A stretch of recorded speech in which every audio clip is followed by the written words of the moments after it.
Garden City, Manhasset. The Indians and the Trojans are nationally ranked. Both have storied programs. Garden City is looking to avenge last year's loss to the defending New York State Class C champs. But it will not be an easy task for GC. Manhasset comes into this game sporting a perfect 10-0 record. It's the 119th renewal of the Woodstick Classic, and all the action is next on MSG Varsity's High School Sports Showcase.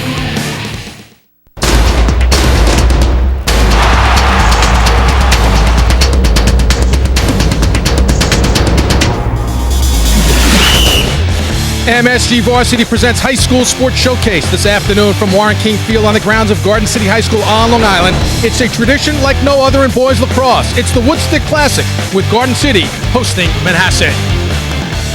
Well, hi everyone. I'm Carl Reuter, joined by the four-time All-American out of Syracuse University, Pat McCabe. And Pat, when you look at this game, two-story programs, you need to say no more than Garden City, Manhasset. No, all you have to do is drive up and down the blocks in these neighborhoods. You see the lawns, there are goals on every lawn. Looks like every kid's out there shooting, dreaming about making that big goal in this big game, Garden City, Manhasset. Take a look at today's game, Garden City, Manhasset. Pat, how do you size it up? Well, you have great matchups on both sides. You have great defensive players, great offensive players. I think really the key, as in any big game, comes down to the little things. Who picks up the ground balls, who dominates on faceoffs, who finishes their opportunities, and who plays good, responsible defense. Both teams are loaded with talent. Let's first begin with the Indians from Manhasset. How about the play of Drew Belinsky? Well, number 32 for Manhasset, Drew Belinsky. He's your great left-handed scorer. You'll see him do it from the attack and the midfield today. You'll see him drive left-handed, able to finish the ball from behind, from up top. He does everything for them, and he's the guy who puts it on the board. So Drew Belinsky, number 32, you will hear his name a whole lot this year. The numbers 23 and 6.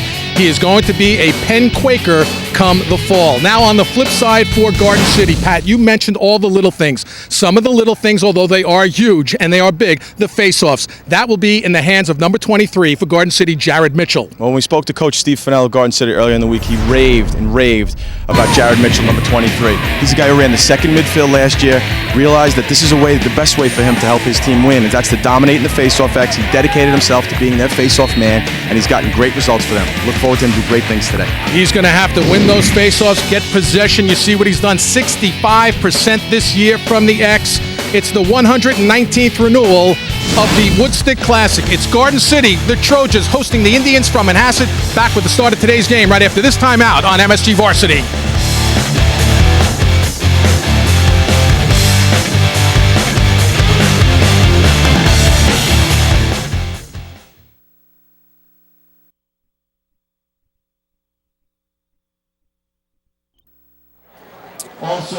Carl Reuter, Pat McCabe back here at Warren King Field, Garden City, Long Island, the 119th renewal of the Woodstick Classic. Manhasset taking on Garden City. Bill Cherry is the head coach of the Manhasset Indians, now in his fourth year, a 1969 graduate from Calhoun High School, where he played football as a quarterback and safety. They had just started the lacrosse program when he graduated. And the starting lineup for the Manhasset Indians coming with a mark of 10-0. At the attack, Cook, Tompkins, and Maroney. Belinsky is the guy to watch, along with Mr. Burr in the middle there. He'll take a lot of those face-offs. Maroney also at midfield. Coleman, Lawler, and Duvniak. And the goalie is Frank Morelli. Steve Fennell, head man, Garden City, also in his fourth year, played for this program back in 1991 under the great Doc Doherty. And Steve Fennell, football and lacrosse as well, all Long Island in football. The starting lineup for the Trojans, who come in with a mark of 7-2, nationally ranked. Gordon, Dwyer, Hughes, Montgomery, Berkery, and Savage, Jahelka, Fisher, Sweeney. And the goalie is number 41, Alex Castronovo. Speaking of goalies, how about the Manhasset goalie, Frank Morelli? 22 saves this year, including 10 against Darien in the last game, a junior goalie who's in now for Chris Bucas, who's out for the year, the senior goalie. And on the flip side for Garden City, well, we mentioned him just moments ago, Alex Castronovo. He is a senior, goals against of 4.0 or 4.1. And he'll be headed to RPI. And again, Pat, we talk about the X.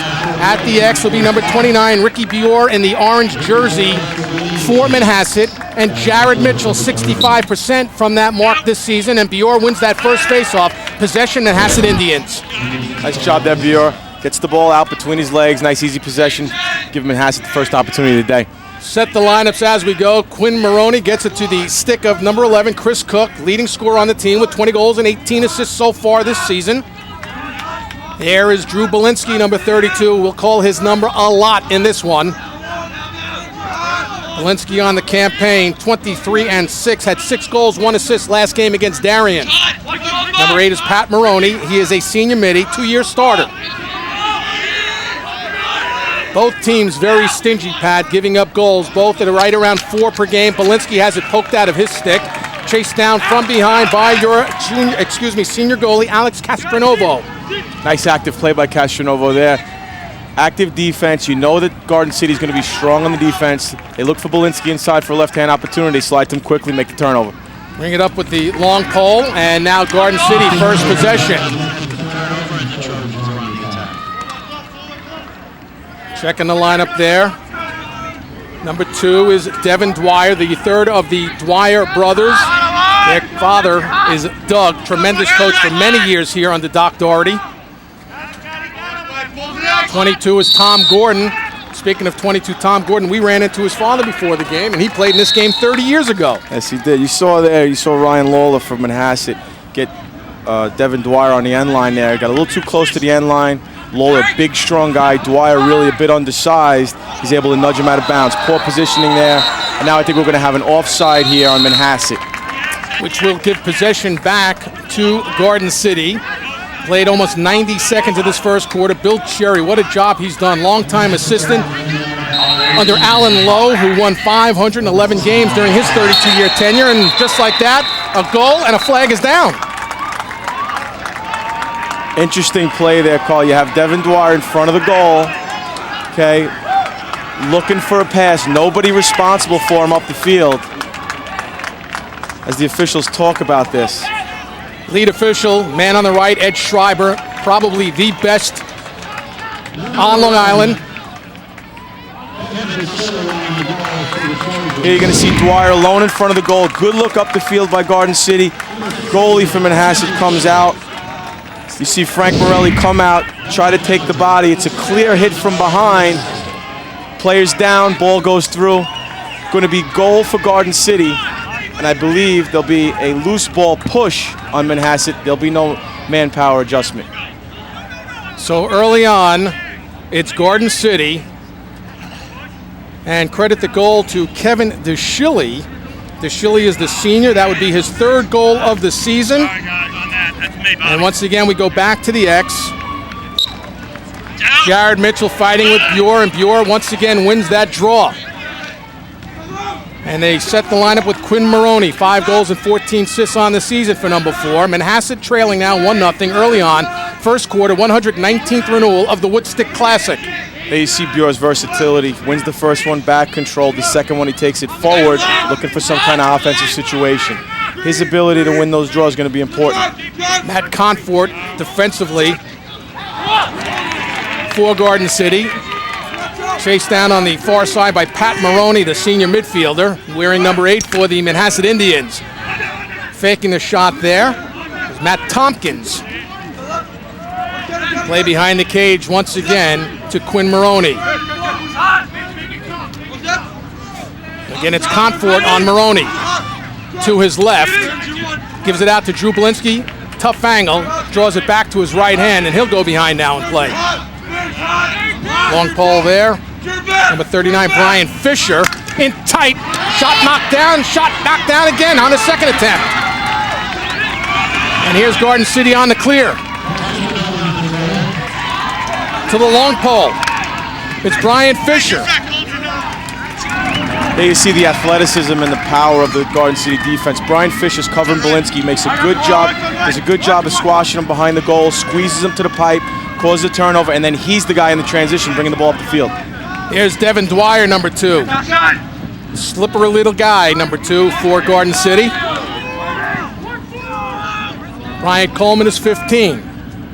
Number 9 is Rob Savage.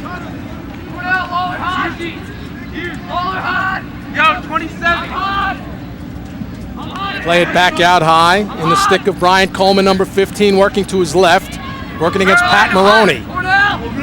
very deliberate, Pat, offensively. Garden City do not score as much as Manhasset. Very patient in a 1-4 set here. You see one guy up top. You'll have Coleman Dodge right-handed, and this is distribution offense. There's a shot knocked down. Don't know if it ever got to Frank Morelli.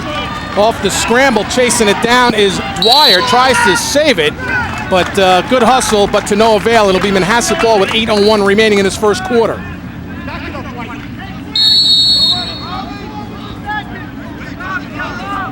Long pole looks to clear. Sideline to sideline. Rob Duvniak. He is one of the best young defensemen in the country. As a sophomore, every school already chasing Duvniak.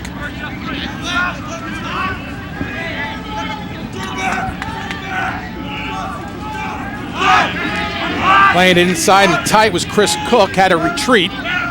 Come out high. Now number 13 is Harry Kaczarzik. Kaczarzik on the season has 10 goals and 2 assists.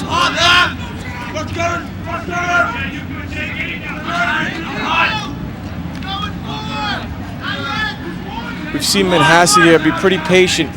A couple opportunities they'd have, not been great ones. This Garden City defense, as you said, called very, very stingy, very disciplined. Shot went wide there, chasing down. Who got there first? It'll be Garden City. Boy, you talk about hustle. That's a great job there by Steve Jahelka, the football player. Verbal already to Harvard. He's only a junior. It's one thing when your skill guys are just so good. It's another thing when they give you that effort, that desire, that fire to go make a play. It's not a fancy play, nothing that's going to show up on a highlight. That's something that really makes it happen for your team. Knocked down at midfield, chasing it ahead. Pass a little bit too far ahead of Matt Tompkins, the junior attackman. Very tough kid. Loves the physical game, but it's going to be Garden City's possession. Talked about how Garden City does not score as much as Manhasset. You see the record. Look at the defense for both teams. And Manhasset, though, about 3.5 goals per game more. And you break it down overall. Look at that, 126 goals so far through 10 games for the Indians. There's Jahelka with the long ball. Dropped down on the crease area. Oh! Opportunity. Couldn't cash in. There was Tom Gordon. And we have a whistle. Crease violation. Manhasset ball.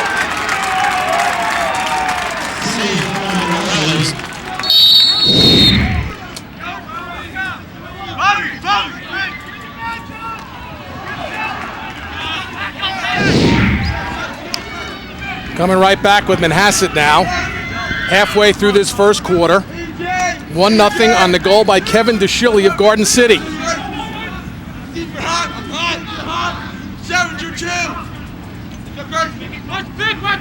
Number 11 is Chris Cook.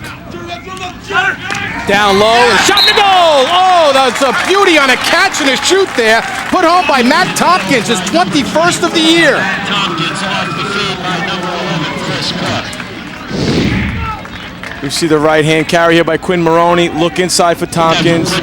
Nice soft hands inside. Goalie had an opportunity for it, reached up. As he reaches up, Tompkins is getting into that soft spot, filling the goal. Tompkins has a knack for scoring big goals. He had the game winner in the overtime win, 7-6 over Chaminade. So DeShilly scores for Garden City. Now Tompkins ties it for Manhasset off the face. Once again, it's the Indians in control with 5:40 remaining in this first quarter of action. When we talk about face-offs, Carl, we always talk about the ability they have to have you maintain your offensive run and to stop your opponent's offensive run. So now what you have with the dominance by Bjor and the face-off X so far in this game is Manhasset is always having the ball after those possession changes. Very tough for Garden City to get a run going if they can't get anything going in the face-off X. And they've lost all 3 of those face-offs so far. The Indians, once again with Matt Tompkins, it's in his stick, 24 far side.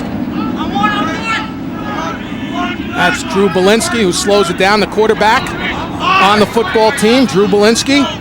You see him try to draw Fisher out. Fisher very measured, knows how far he wants to go, doesn't want to chase him too far. And he knows Belinsky wants the left hand. Trying to go on the doorstep. We've got a whistle. Crease violation gives it right back to Garden City. It's one thing for you to get opportunities on offense there. Again, you see Manhasset get a very limited opportunity, very small angle offensive opportunity. Good job by the defense of Garden City to control the easy, the good opportunities, and keep them to those small ones. So they play it out of the cage with Alex Castronovo. Gets it into the stick of number 44, J.P. Burnside. He has it stripped. Burnside looking to reclaim it, can't do so. Good job there by Chris Cook with a head of steam, trying to angle in on Castronovo. He does get in, gets bumped from behind, no whistle, drops it off. Here's Maroney and tight to go! Quinn Maroney! It's 2-1 Manhasset.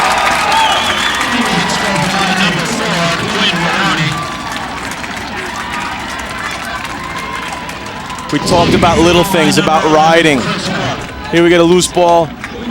Good play from the seat of his pants there, and he finds Maroney wide open down the backside. Chris Cook getting knocked to his backside. Presence of mind. Then you see Maroney get to the left hand, increase his angle. If he stays with the right hand, the angle is tight, it's short, as we talked about earlier. He gets to the left hand, has the time, makes the goal big for himself, and puts the ball away. Procedure at the X. So it'll be Garden City getting possession, now down by the score of 2-1. Steve Fennell, fourth year, 1991 graduate of this Garden City High School. Far side they battle. On the surface. Oh, heavy check. And taking it on the chin there was Kyle Hughes of Garden City, who continues to fight for possession. Picked up by the long pole, though, by Manhasset, and again it's stripped. Who wants possession right now? Thrown away there. Boy, you talk about unsettled situations. We've got one right now for the last 30 seconds. Manhasset had it, loses it at midfield again. Some sloppy play. Try to get possession and get a timeout, maybe regroup. Look at this scramble. Now they've got the timeout after Chris Cook finally gets possession with 3:23 remaining in this first quarter. Well, third member of our broadcast team working the sidelines, and I know it's hot down there. Tara Petrolina, what do you have? It is hot today, Carl, and down here even hotter. They say temperatures reaching around 87 degrees today, very unusual for the beginning of May. Asked the officials before the game if there were going to be any provisions or any extra timeouts. They said absolutely not. The boys have to prepare. Now down here on the sidelines, the coaches keep reminding both teams to keep drinking water, and every time the players come on and off the field, they are being greeted with wet towels around their necks. So lots going on down here to battle this heat. Thanks so much, Tara. Pat, being a former player at Elmont High School on the island, Syracuse University, if we're talking about the end of May into June when playoffs postseason is around, you can handle this weather. When you get smacked right in the face at the beginning of May unexpectedly, how do you react as a player to these extreme conditions? No, it's a tough one. Me as a player, I always like the heat. But, you'll see guys who, regardless of how they prepare, their body just doesn't handle it well. This situation, when it hits you in the face like this, comes to you with no warning. All of a sudden, you're playing at 65, 67 degrees. You come out 2-3 days later, and it's 87, 80, 88 degrees like it is today. It's a tough one. But, when you're in the heat of the game, not to use that term, but when you're in the fight and it's going on, it doesn't affect you so much. What you really have to do, it's not like the dinosaur days when all you did was drink water during the game, like when I played. You started drinking water. You know the forecast. You know Wednesday, Thursday, Friday. You're loading up on water all day long. You're drinking. You're preparing your body, getting ready. And these kids, I don't think that's going to be an issue.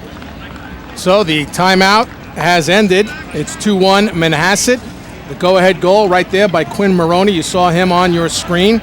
So far in the hustle stat, Manhasset with the edge, 7-3 in ground balls. Big crowd here, 119th renewal of the Woodstick Classic from Garden City High School, which is Nassau County, Long Island.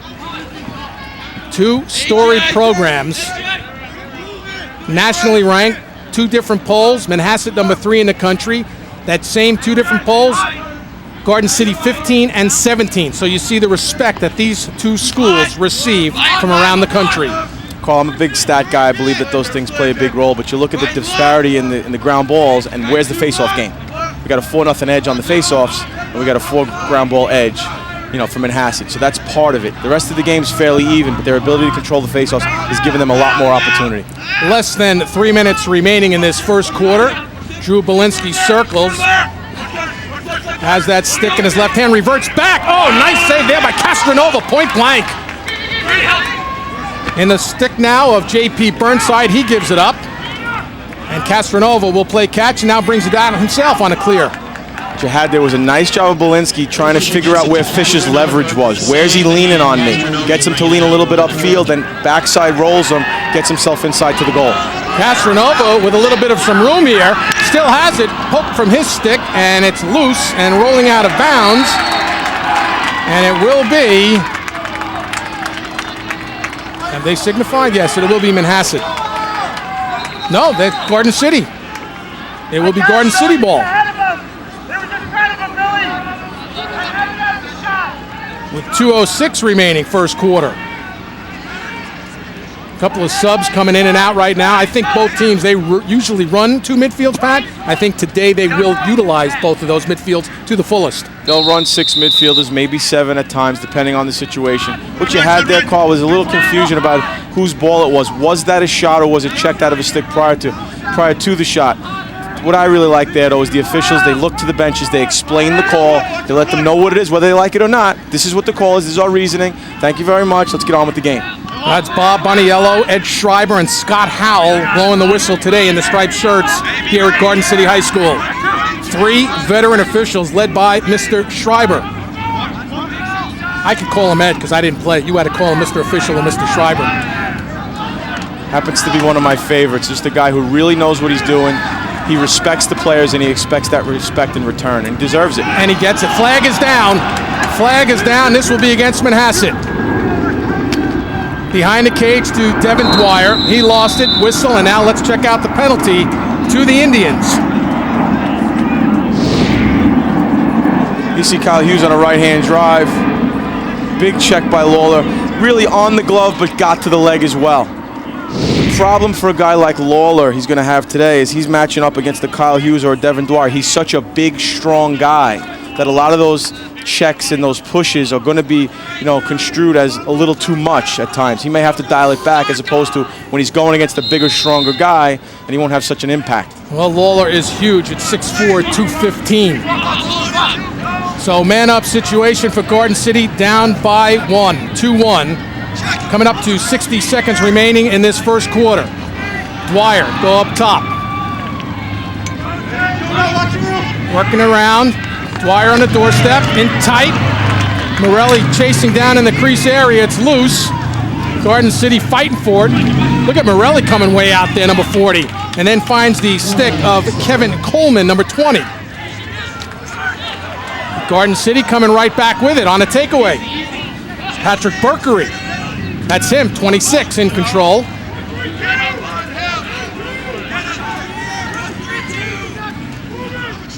Ten seconds remaining in the penalty to Ryan Lawler. 1 minute for a slash.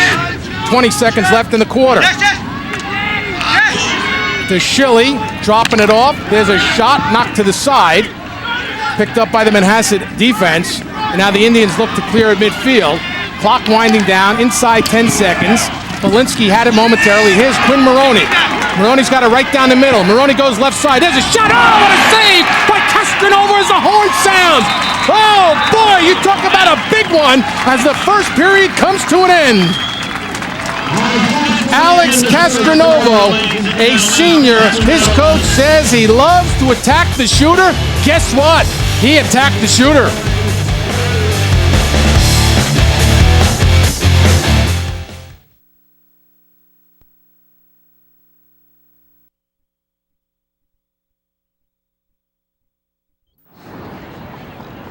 Just about to start the second quarter here at the Woodstick Classic. Manhasset has the 2-1 lead over Garden City. I'm here with Garden City head coach right now, Steve Stenell. And coach, so far you guys had a penalty at the end of the first quarter, couldn't capitalize. What do you need to do to get some more offensive production? We need to clear the ball. They have an outstanding face-off man. I think we're 3 for 4 on they're 3 for 4 on face-offs, and we've had a couple fair clears. One of them turned into a goal.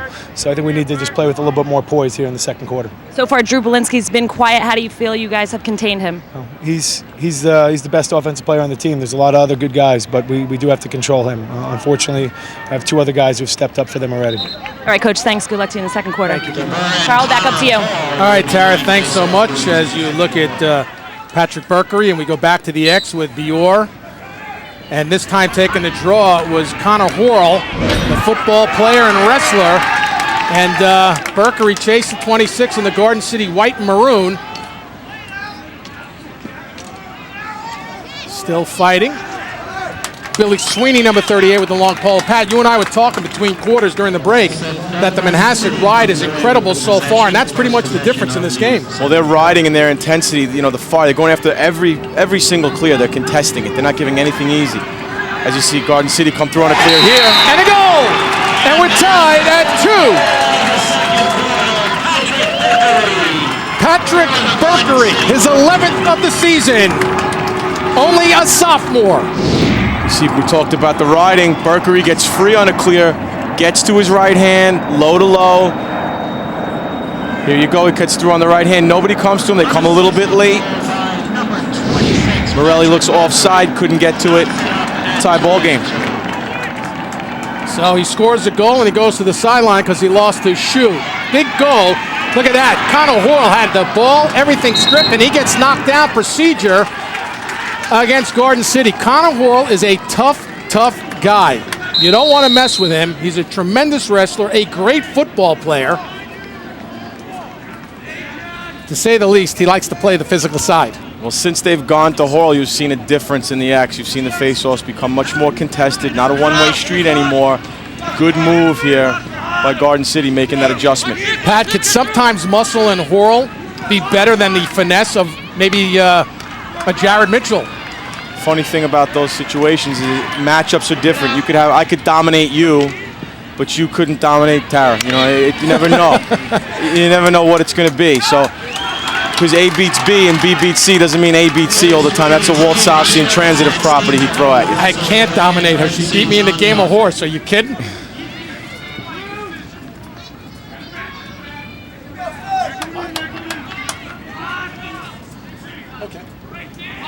So Garden City in possession, slowing it down. Again, liking to work it from behind that cage there. Kyle Hughes has it. Look at Ryan Lawler, 6'4", and then you put the long pole in his hand. Boy, he's like 10 feet out there at defense. And size is one thing, but he's got good feet. He's got good athleticism. Very hard to get away from, and then you put that size. It's one thing for a big guy to lay it on you like that. It's another thing when he can keep running with you and doing it consistently. It's a nightmare. Just like you were. You were a nightmare for attack guys. I'd have paid to be that size. Ryan Coleman, a tight shot. Oh, and a nice little save there by Frank Morelli doing the splits. On the clear, took a weird hop, but it comes right back into the stick of number 13, Harry Karchik. Here's a guy that's real smart offensively. Kacharzik. Number 8, Pat Maroney. Flip it on to the far side to Ryan Matthews. Matthews was wearing number 3. Game tied at 2. Coming down to 9 minutes remaining. Here's Chris Cook. We saw what he could do. He could pass from the seat of his pants. Getting hammered over there. Somehow frees himself up. And the shot and the save there. Alex Castronovo in goal, the senior for Garden City. What we've seen on both possessions now, going to the earlier Garden City possession, now that just past Manhasset possession. 2 shots that really weren't that challenging for the goalie. No ball movement, ball in one stick, really just a simple dodge. Not a very challenging shots for the goalies to handle. Thrown away there by Billy Sweeney of Garden City. And again, it's Kacharzik. And we've got a whistle. Gonna have Manhasset offside here, Carl. Garden City possession. Gonna turn it over. Steve Fennell, 4th year. Great football player in his heyday. He was all Long Island. He led Garden City to 3 straight Nassau Class B titles in his first 3 years. Overall, they've won 4 in a row. When you talk to guys who know high school football on Long Island, they don't say that Steve Fennell was a good high school football player. Yeah. He was a great high school football player. He was a great lacrosse player as well. You know, when you talk about these two programs, okay, both coaches taking over for legends, right? So now you ask why? Why do you want that job? You know, you almost look you only fail. But 2 guys who have taken programs and maintained the standard of excellence. Great kids going on to great schools, doing a good job, really successful on the field and in the classroom. It's really a tribute to both programs overall. Here's number 10 for Garden City, Matt Montgomery, the quarterback on the football team. a football team that was 12-0 under Tom Flatley, won the Long Island Class II championship by way of North Babylon, as Montgomery gets it back. Dishing it off to Rob Savage, and a goal! Oh, what a rocket by Savage, his 5th of the season! Quarterback number 10, Matt Montgomery. Little ball movement does a lot, Carl. Little ball movement. Catches it, dodges off the pass. Good strong move to the right hand, high to high. He's able to beat Frank Morelli's stick side. The little movement does it all. Here's stutter step. Young players out there, when you dodge off the pass, your defender's moving to you as you receive the ball. Much more dangerous than broadcasting your dodge and announcing what you're going to do. Off the face to the long pole of Tom Gavin, number 26 of Manhasset. Now up the field we go with Pat Maroney, number 8. Maroney's got a little running room there. He got dumped there by number 39, Brian Fisher. But Manhasset still controlling. They work it to the near side. 24 is Matt Tompkins. He's got a goal in this one for Manhasset. Here's Drew Belinsky. You know, he's been quiet, but you got to keep an eye on Belinsky. Even though Manhasset, as Steve Fennell said to Tara Petrolino at the start of this quarter, they've got a lot of great players, but you got to keep an eye on Belinsky, especially. You have to account for him 48 minutes and then some in some cases, but you have to always know where he is. They'll do so many things with him. Attack, midfield. Here you see him dodging from the midfield. Prefers the left hand, but goes to the right hand pretty strong there. There is Drew Belinsky, number 32. 3-year starter, best all-around player on the team, says his coach, Bill Cherry. When you've had the success he has and he will continue to have, he understands that if it doesn't happen for me for a quarter, I'll get there. So at some point, I'll get there and I'll make a difference in the game. That one, I believe Castronovo got a piece of it, so we'll call it a save, picked up there by Tompkins as Manhasset resets offensively. There's Ricky Bior, face-off guy to his left, has an angle, the shot went wide. Nice little movement there by Bior to get around Montgomery. Bior's got pretty good feet, right? Not strictly a face-off guy. You see him stay on the field. That's a challenge for an opposing team. If you send a fogo at him, a guy who's going to face off and get off the field, he wins the draw. He keeps that guy on the field. That's not really a guy you want to be having playing defense. Quinn Maroney trying to spin away from Billy Sweeney. Inside 6 minutes to play in this second quarter. 3-2 Garden City in the 119th renewal of the Woodstick Classic. A series that Manhasset leads. Shot right on. Another super save. You talk about a goalie who stands his ground. Castronova just did that. Sometimes no movement is your best movement. He stood there. He's in good position. Rock solid. Makes the save. Mentioned Manhasset leading in the series 65-53. Falling down, losing possession was Pat Maroney. Here comes Matt Montgomery. Montgomery tries to spin away from Belinsky, who strips him. So Belinsky has it now, working on Montgomery. 5 minutes remaining in this second quarter. If there's something you notice as this game's starting to flow, the officials are really letting the kids play. Nothing dirty, nothing cheap, but they're letting them play. The little push or competing for a loose ball, they're letting it go and letting the kids decide the game. And I think that's a great thing because you're talking about two storied programs, nationally ranked, nationally known. You're talking about a regular season game. They're not in the same league this year or conference, but this, despite regular season, has the atmosphere of a playoff game. So when you elevate just a little bit, I think the officials, and you got three of the best working this game, they elevate and say, all right, you know what? Let's play postseason in the regular season. It's a big part of it. They don't need to be a part of the game. They want to be invisible. They understand the magnitude of this game and how important it is to everybody. Ryan Matthews let one fly. The backer was there. In fact, Manhasset had two backers to keep possession. Ryan Matthews on the shot. Manhasset will maintain possession. 4:13 left. Bill Cherry's team undefeated so far this year at 10-0, trailing here by 1 as we come down to 4:05 remaining. Second quarter. Ryan Matthews working it. Off the stick on the far side. Losing possession was John Tompkins. And it will be Garden City ball, 3:58 remaining in the quarter. Bill Cherry, active, vocal. There's Steve Fennell. Again, Bill Cherry replaced the legendary Alan Lowe, 32 years on the sidelines, 511 wins. Steve Fennell, all he did was replace Doc Doherty, 565 wins from 1974 through 2006. You and I spoke with Doc. He's in attendance today, loving retirement. Just both phenomenal coaches. You look, you go back to Alan Lowe and you go to Doc. Flag is down as the whistle sounds.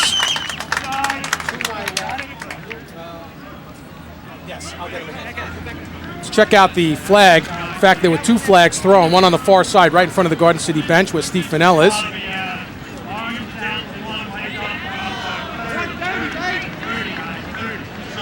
Let's see who's walking off here. I don't see anyone going off. So I think 30-second penalty against the Indians. 30 seconds against Manhasset. So this is a man-up situation for GC. Second opportunity that the Trojans have had a man-up in this first half. Whistle that ball around the perimeter. Number 3 is Liam Kennedy. Low pass. Berkery comes up with a shot. Oh, Patrick Berkery is second in this quarter, and it's 4-2 Garden City. Patrick Berkery on the score. And the Trojans take a 4-2 lead.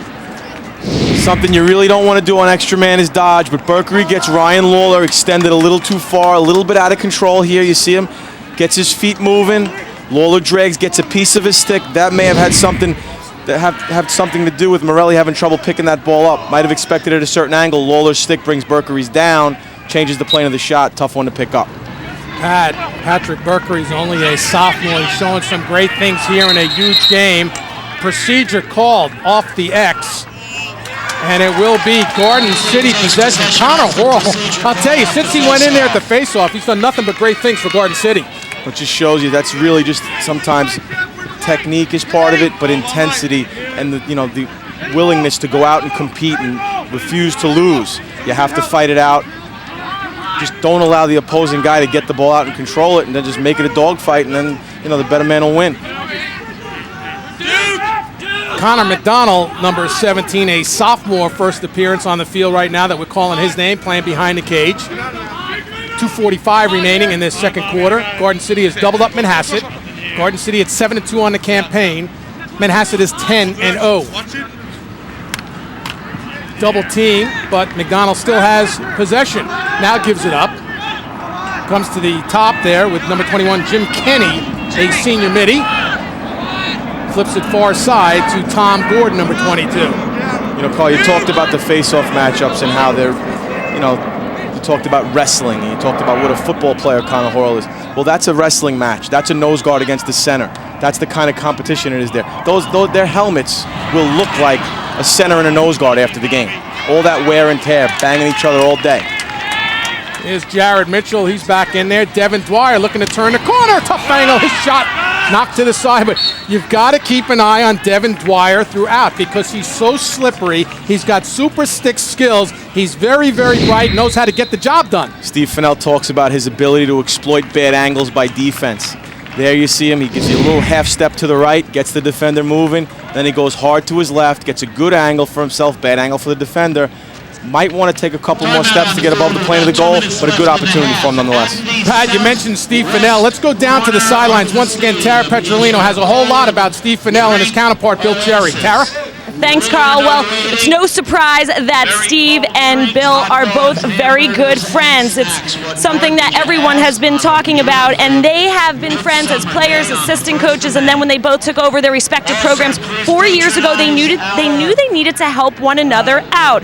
Just how good of friends are they? Well, on the eve of this Woodstick Classic, the two of them met for dinner, and I asked Coach Fennell, "You're meeting for dinner?" He said, "Yeah, we need to catch up," and he still owes me a game tape. Well, it's unconfirmed whether or not that tape was exchanged, but one thing is for sure, Carl, there is great love and respect between these two coaches, and it trickles down to every player on both of their teams. That's a great story, Tara, really is, and these two guys, a trickle-down effect from Alan Lowe, who Bill Cherry replaced, and Doc Doherty, who Steve Fennell came in and took over when the doctor retired. This is what they're playing for, Pat, the Woodstick Classic. This is the 119th renewal, and you talk about Garden City in this quarter.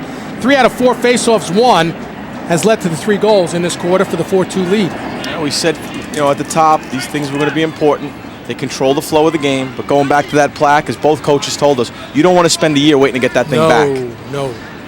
You want that. I'll tell you what interests me. We look at the history of this matchup, is the runs that teams go on. You'll see Garden City go on a 10-year run. You'll see Manhasset go on an 8-year run. It's amazing to me that there's not more two-year runs, 3-year runs, 1 year.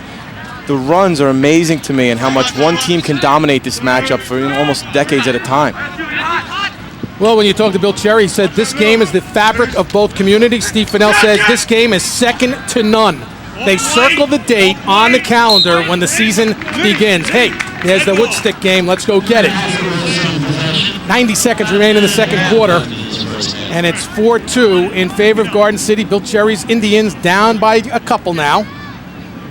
Led it 2-1 after 1. 3 straight by Garden City here in the second stanza to take the lead. Here's some of the history. Longest uninterrupted public school rivalry in the United States. Over 1,600 wins, more titles than any other Nassau schools. We could get into how many titles. I'll get into that as this game develops on the not only the county, Long Island, but state championships for these 2 schools. Incredible numbers. And we've got a whistle. We've got a timeout call by Manhasset with possession, 1:03 remaining.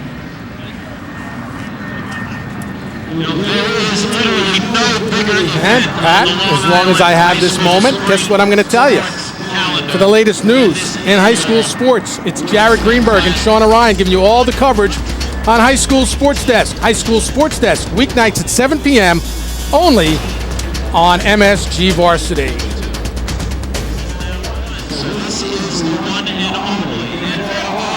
Garden City Trojans, we talked about all the hardware. Look at this.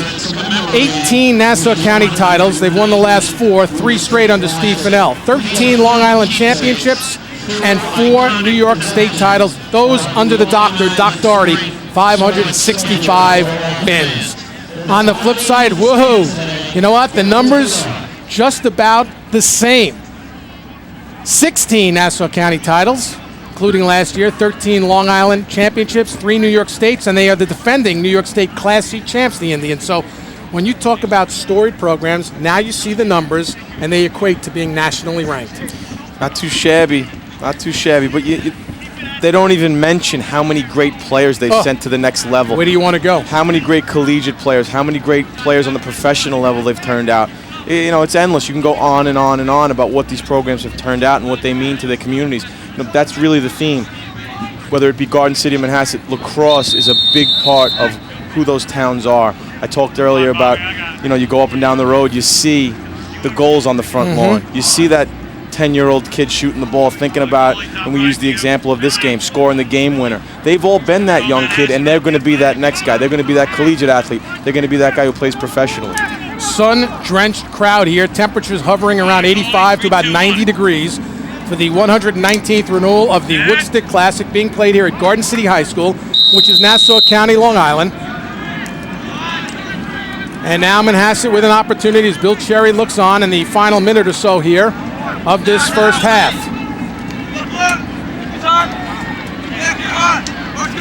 Number 11 is Chris Cook. Falling in that pass was Matt Tompkins. Oh, broken up there beautifully, big Brian. Brian Fisher, number 39 long pole. And as he gets to midfield, we've got a whistle. And we've got a timeout call by Garden City with 38.6 seconds remaining. Trojans look to set it up. There's Steve Fennell. The passion that these guys had, Pat, when we spoke to them on the phone, breaking down the personnel for both teams, Steve Fennell and Bill Cherry, and you can understand the liking and the love that they have for this game and how important this game really is. They love it. It's important to them. The kids are important to them. They get excited talking about a certain player or what he's doing, what he does for him, what he means to his program. Some kids are models of really the kind of player they want. Their eyes light up. You hear them talk about it, they get excited. They want the best for these kids, and the kids go out and you can see the love of it. They want to deliver for the coach. Earlier we saw Manhasset call a timeout. They want to take that last minute, make a plan. Really don't want to initiate too early. Ball gets turned over. You're going to see Bill Cherry very unhappy about that. turnover gets caused. Fisher makes a phenomenal play here on the sideline. You see him get the clear. Steve Fennell, now the chess match. You get inside a minute, minute and a half, that chess match begins. Two great coaches trying to figure out how to outplay the other. Brian Fisher knows what big plays are all about. You can go back to the Nassau County football playoffs this year, and Brian Fisher, all he did following a goal line stand, and then it was a fumble on the first play from scrimmage. What does Brian Fisher do? Takes it 98 yards to the house, an incredible touchdown. So when you talk about big plays, both these teams have guys that know what big plays are all about. As Garden City will try to do something here in the final 30 seconds, leading by 2. There's Kevin DeShilly. DeShilly knows what big plays are all about. What do you have this year? 8 catches, 7 went for touchdowns, including a beauty against North Babb in the championship for Long Island. Here's Matt Montgomery, the guy who got him those footballs. He's the quarterback. The backer is there in number 19, Kyle Yuso, with 11.3 remaining. This will be Garden City's opportunity here with Devin Dwyer. Turning the corner, forced to the outside, gets a pass off. There's Berkery. He's looking to shoot, goes to his left hand. Will he run out of time? Has it, bounce shot through his screen, goes wide. Horn sounds, first half in the books in the 119th renewal of the Woodstick Classic, and it's Garden City. 3 goals here in the second quarter with a 4-2 lead at the break over the Manhasset Indians. So both of these teams retreat to their respective sidelines, get some cold water, get a lot of drinks here. Once again, 10-0 on the season, Manhasset. Bill Cherry will talk it over. Steve Fennell, he's 7-2, hoping to go 8-2 and be the first team this year to beat the Manhasset Indians. Let's go down to the sidelines. Tara Petrolino. Thanks, Carl. Here with senior captain Kevin DeShilly. Kevin, you started it off with the first goal of the game. Your teammates have backed you up since you have a 4-2 lead. How huge is this lead right now against Manhasset? This lead is crucial. You know, they're a very good offensive team, and you know they take a lot of time off the clock when they're running their offense. So it's great to have a good lead. You know, mess them up a little bit. We know it's hot down here. How bad is it out on that field? It's pretty bad, but we got quick midi changes, so you know we're getting off the field, resting, and getting right back out there. It's not too bad. All right, Kevin, thanks. Thank you. Carl, back up to you. Kevin DeShilly, the man who's going to make the big catch, and he scored the first goal in this game. We're at the half. It's 4-2 Garden City. Back with more right after this timeout on MSG Varsity's High School Sports Showcase.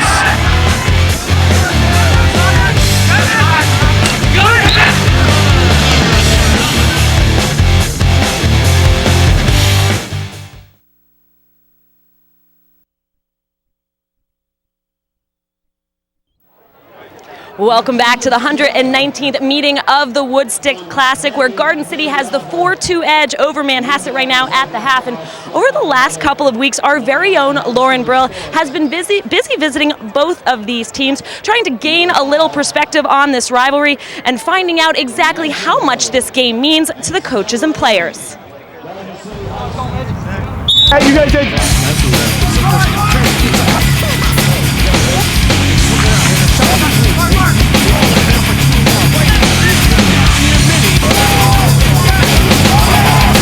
Solo.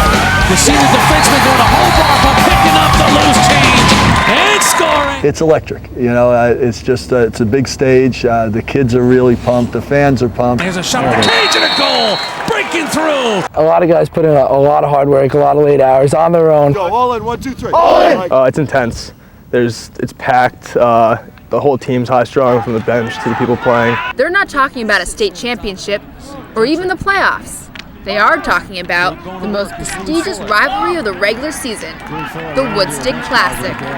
The name was adopted to pay tribute to this long-standing rivalry, which in fact is the oldest rivalry in New York State history and national history in terms of public schools. We grew up here and all you hear about is Manhasset, Garden City, Manhasset, Garden City. The teams have played every year since 1935 uninterrupted, and this year will be the 119th meeting. Well, both teams now play most of their home games on their turf field. Some of the greatest players to ever play the game played right here on Garden City's grass field. Going back to the mid-'80s, you have Andy Krause, Mickey Cavoti, the Worstel brothers. There's so many. You know, I played with some very good players as well. And the O'Connell-Malloy Field here in Manhasset, which is named after two of the greats, is just the same. Danny Denahan, the man John Gagliardi, who started Maverick Lacrosse, was a great defenseman. Jimmy Brown back in the 50s. Jim Brown is an NFL Hall of Famer and a Long Island legend. He was 6'2", 230 pounds, and fast as lightning, and they said he would take the stick and clutch it against his chest and just run through everybody, get to the goal and shoot. Continuing the tradition of excellence, currently both teams are nationally ranked, with a new generation of top-notch talent. A lot of starters, a lot of returners. Our offense, we've been playing since we were third grade. Go back, chemistry between us is great. So many different weapons on offense. Our defense is a real unit. So I think there's not really one standout player this year. Everyone gets involved, and it's hard to stop us because of that. Here's Polinsky. He fires and scores! Last year, Manhasset dominated with an 8-2 victory. Coach Cherry and the boys, and let it be heard, they are one of the teams to beat. Manhasset currently leads the series 65-53, and each year the tally changes, but little else. Pretty remarkable when you consider they've been playing this classic for over 75 years. It's the same intensity, the rivalry. It was a special game. Year in, year out, it was probably the most special game you played all year. It means a lot to us, especially bringing that plaque home and returning it to its rightful owner. For bragging rights, it's for if you want to leave your legacy as a senior at Manhasset, you want to be the team that can beat Garden City. And although these athletes are focused on the present, it's the past that truly makes this classic great. Every time we step on the field, you know, you're playing for the guys who played in 1935. You're upholding that tradition of Garden City lacrosse, and they're upholding that tradition of Manhasset lacrosse. And you truly put to the test who's going to be better that day. We'd like to give special thanks to Garden City High School historian Jack White and Manhasset Library Yearbook Archives. One more half to go into another Woodstick Classic is in the books. Third quarter coming up right here on MSG Varsity.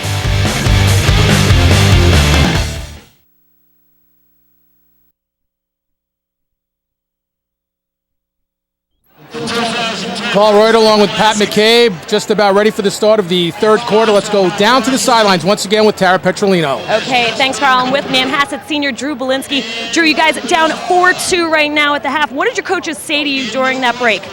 We got the shots. We started to finish them. We're playing well. Just a couple plays here or there could have gone out of the way, and they just went to Garden City. It's a whole half left, a long way to go. So far, they've done a good job of containing you. What must you do to get a couple goals in? It's not about me. It's about the team. We just got to get everyone involved, and that's how we're going to win this game. All right, Drew. Thanks a lot. Stay cool. Carl, back up to you. Spoken Tara like a true professional, Drew Belinsky. Let's take a look at the first half highlights, Pat. Here we see Garden City get on the board first. A push in the back there by Morelli. Ball goes through. Here we got a nice backside look. Easy off the ball goal there. By Tompkins. Matt Tompkins puts it in. Again, you see Morelli with a big save there by Castronovo. Another save here by Morelli. Good low. Here we got Berkery drives through, gets to the right hand. Here's a good move by Savage, left to right. Quick split.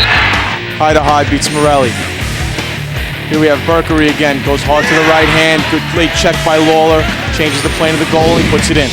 Halftime numbers, you see that Garden City has gone 1 for 2 on the man up, and I look at the face-offs, and you know what? Early on, it was all Manhasset. Connor Horrell goes in at the X, and all of a sudden, he's ready to start there in the third quarter with Connor Horrell. They started to dominate, winning 3 out of 4, and they scored 3 unanswered goals, Pat, in that second quarter, did the Trojans. You had Manhasset with a 2-1 lead off the draw advantage. Oh, right off the draw, shot and a goal! And Ricky Dior! Dior got him started early. Halftime to think about what Horrell had been doing, figure out a few things technique-wise. Here he comes, Ricky Dior. Not only a face-off guy, he brings offense. His 4th goal of the season, only 6 seconds into the third quarter, and it's now a 1-goal game. Again at the X, the big guy, Connor Horrell, pushing and shoving, trying to make something happen there. And we've got a whistle, and this one is against Garden City, and it will be Manhasset ball back down to the sidelines with Tara Petrolino.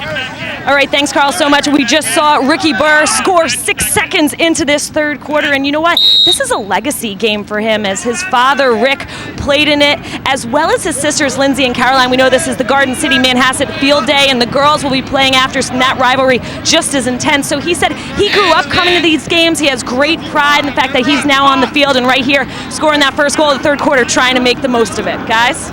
Well, and as Pat said, he's more than a face-off guy at 68%, Tara. He just notched his 4th goal of the game, which was a big one, as Drew Belinsky gets possession. See if they can get number 32 going here in a 1-goal game. Look at Belinsky. Look at the moves. He was stripped big time there by the long pole of guess who? Brian Fisher. Fisher chugging it up the field. Backs it up a little bit. Hands it off. Matt Confort, number 16. Here's Devin Dwyer. Talk about a little water bug that can make things happen, and that's Devin Dwyer. Play by Fisher there, Carl. Excuse me. The play there by Fisher not only gets them possession, but the way he pushes the ball up the field off the ground now keeps those Manhasset offensive midfielders on the field to play defense, which is really what Garden City's looking to go up against. Excuse me. Number 9 is Rob Savage. Here's Dwyer. He's being watched there by number 19, Rob Duvignac. Talk about Dwyer and Duvignac, a pair of sophomores. They're going to run into each other for a long time. You think? Who's going to get the upper hand this time around? Berkery trying to make a move to his right. Already has 2 goals in this game. Getting dumped. No call made there. Kyle Hughes gets up, then gets dumped again. Whistle against Manhasset. Garden City possession. 6 seconds into this third quarter, off the face, Ryan Buer takes, Ricky takes it right to the cage and scored.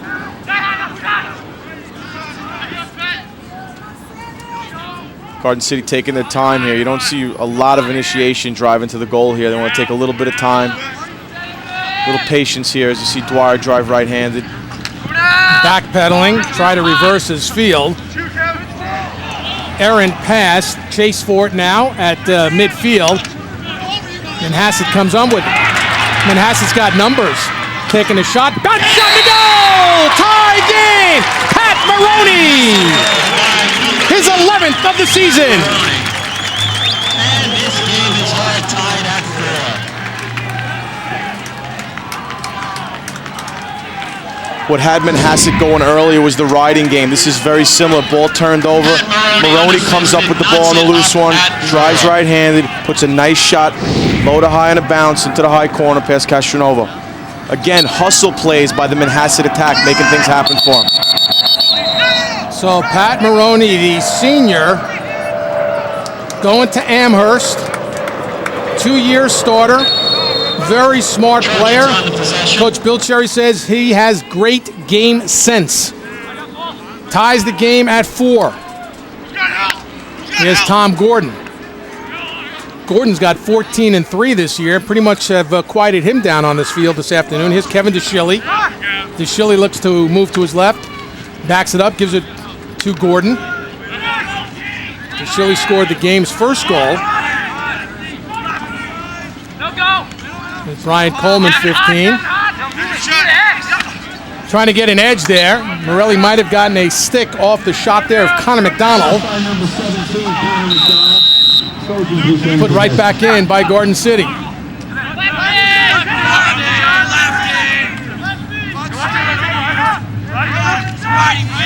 McDonald looking to make a move around Ryan Matthews.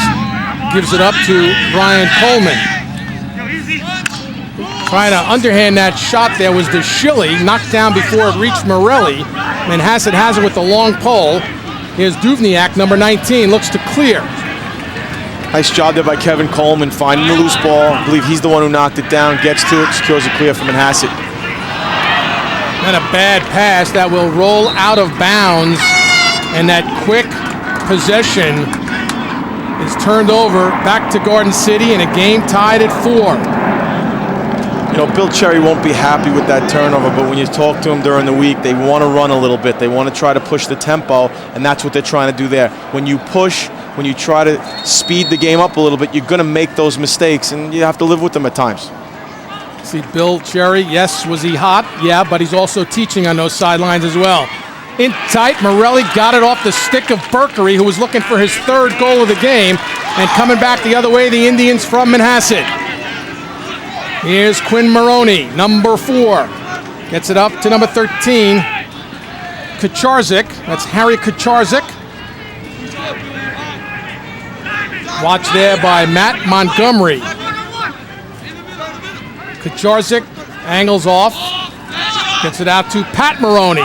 Winds and fires, went wide. No backer there, so off the missed shot on goal.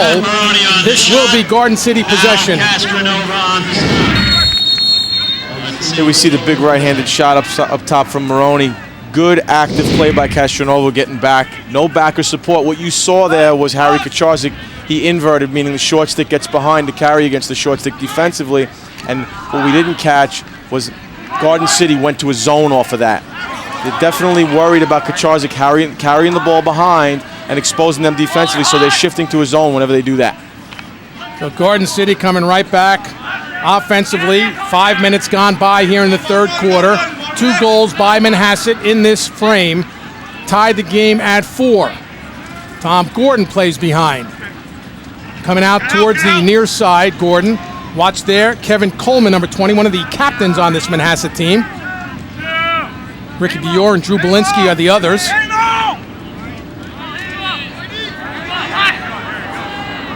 DeShilly. Here's Brian Coleman. Coleman trying to gain some advantage to his left. Doorstep it goes. Backing away there is Jared Mitchell. Here's DeShilly again. Stutter step to his right. DeShilly in tight. Tries to get a shot off. It's stripped. Knocked loose. Dwyer chasing along with Ryan Lawler. And Lawler with the long pole picks it up. Nice little move, switching hands to the left. Goes across the field on a pass, a tough pass. And it's Garden City stealing it away. A little sloppy on the clear from Manhasset. Which gives possession back to Garden City. Jared Mitchell was looking doorstep for Tom Gordon. It rolls to the near side where Gordon picks up. I got ball. 5:35 remaining. Yo, swing it. Go. You get in these games at times, and whether it's the clearing game that suffers or face-offs, it appears that the field is slanted in one direction. Right now, the field is leaning to our left, and it's in Garden City's favor. Coming down to 5 minutes remaining. Third quarter. Coleman gets it off. Jared Mitchell. Shot taken there. Saved by Morelli. Now they look to clear Manhasset. Forcing the play just a little bit. Speeding it up. Here's Drew Belinsky to his left. Knocked off the ball. Whistle. And it looks like it's offsides against Manhasset. Garden City ball. And that is the call. Offsides Manhasset. I think we had Duvniak carry the ball over the midline, and no midi stayed back for him. You need to have 3 defenders and a goalie, or actually just 4 players in your defensive end. Manhasset only had 3. Officials find it, make the call, give the ball back again as the field continues to be slanted in Garden City's favor. Back to the Trojans. Garden City.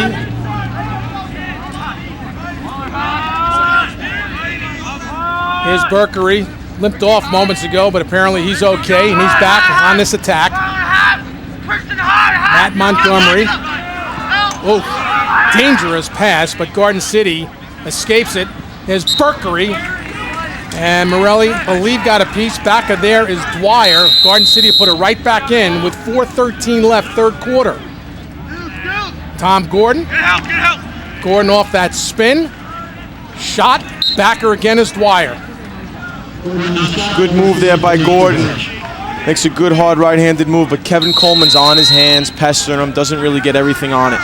Well, Gordon's got great poise. He's a kid that started as a freshman, knocked out of the stick of Devin Dwyer. Coming up with it. Here's Ryan Matthews with a head of steam over midfield. Gets it off to Quinn Maroney, who slows it down just a beat now for the Indians in a 4-4 game. got a whistle. We've got a timeout call by the Manhasset Indians.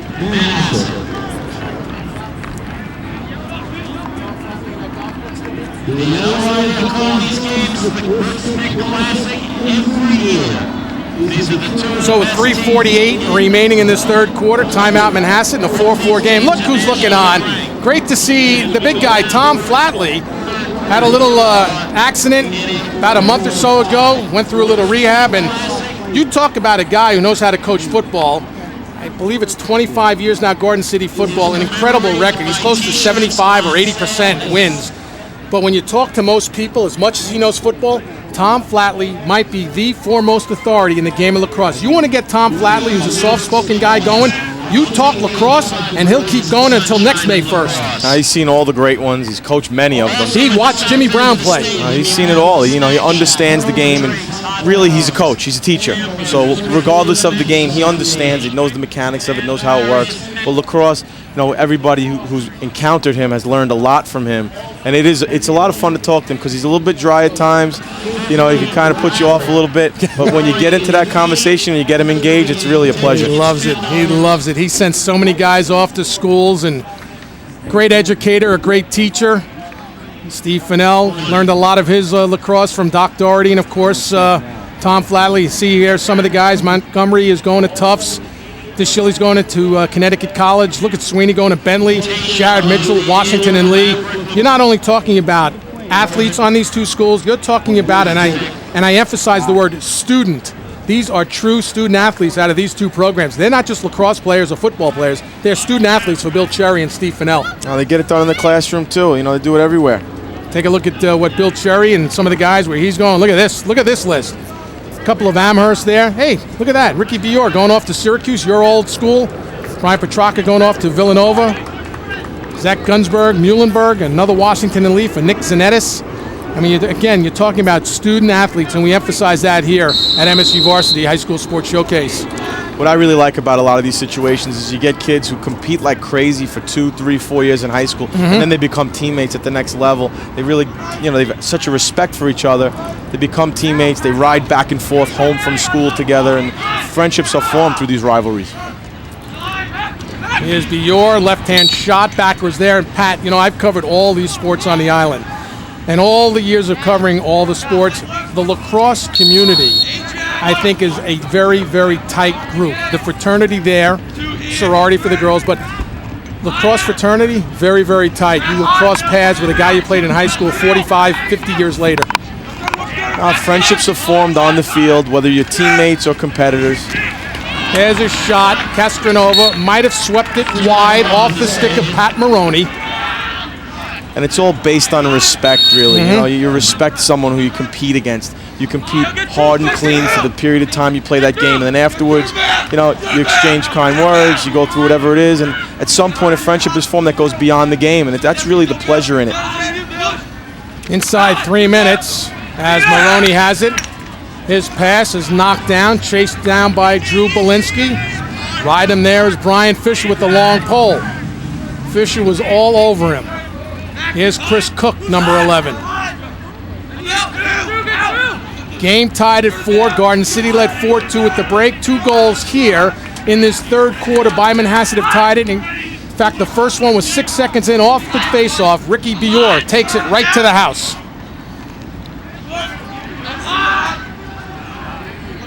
.2:15 remaining. Billy Sweeney working on Maroney. Quinn Maroney.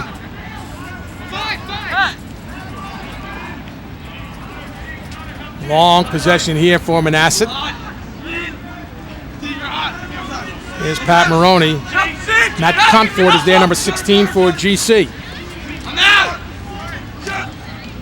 Here's Cook. Went right, then to his left, backpedals. Gives it up to Bior. You don't see many openings here. You see a very disciplined, under control Garden City defense.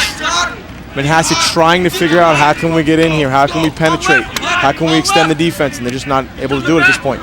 Well, it's Sweeney 38 and Fisher 39, Jahelka 42. That's quite a tight-knit group playing with the long poles for Garden City. And tight, rolled through the crease. Fisher wanted it, but Belinsky has it. and rolls out. It will be Manhasset possession, and we've got a player down for Garden City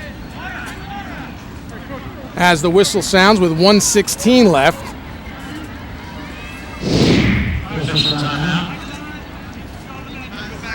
J.P. Burnside was the player that was rolling over. Here's Burnside. Burnside's on the D. Oh. You have Fisher. No, I'm sorry, it wasn't Fisher. It was Sweeney. Comes flying through from the backside, and I think he got ran into his own player. So it's J.P. Burnside. Plays close and long stick midfield. So the clock is stopped with 1:16 remaining here in this third quarter in the 119th renewal of the Woodstick Classic. Game tied at 4.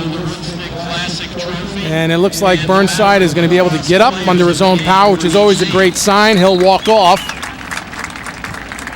Again, a sun-drenched crowd. Temperatures right around 90 degrees on this first day of May.